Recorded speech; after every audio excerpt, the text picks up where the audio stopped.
Je m'appelle Marie Viala-Rosaire. J'ai 51 ans et je suis facilitante en écoute profonde, formatrice en écoute profonde.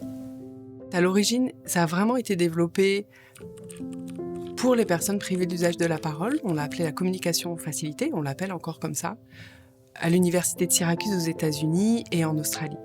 Ça a été développé par Rosemary Crossley. C'est en soutenant la main d'une personne au-dessus d'un clavier, une personne avec autisme. Elle s'est rendue compte qu'il y avait un mouvement qui était ni volontaire ni musculaire et elle l'a suivi. Et cette personne a écrit une phrase. Et elle l'a développée comme ça, dans son institut. En France, c'est Anne-Marguerite Vexio, qui était orthophoniste et qui est allée se former en Australie et qui l'a ramené. Elle a commencé à le pratiquer avec des enfants avec autisme. Et puis elle s'est rendue compte que pour les personnes qui avaient l'usage de la parole, c'était aussi une manière d'aller écouter la profondeur de l'être. Et elle l'a appelée la psychophanie. Et dans les personnes qu'elle avait formées, Martine Garcin l'a, elle, développée vraiment dans le champ de la psychologie transpersonnelle et l'a appelée la communication profonde accompagnée. Et moi, j'aime l'appeler l'écoute profonde, pour revenir vraiment à cette notion d'écoute avant de parler de communication.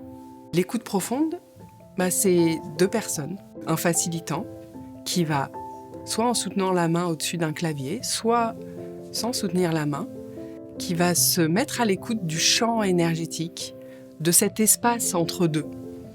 C'est un espace qui est là, et il va prêter ses mots, sa grammaire intérieure, pour traduire les informations qui sont contenues dans cet espace.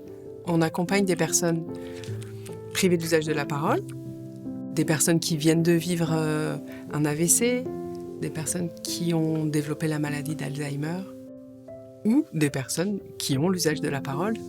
Et on accompagne les personnes qui ont besoin d'aller écouter leur être profond. L'écoute profonde, c'est vraiment cette qualité de présence totale qui permet de contacter l'intégrité de l'être.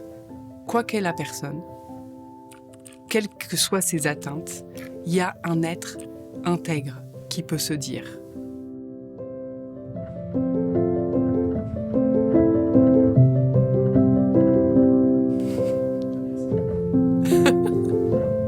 Ça va bien.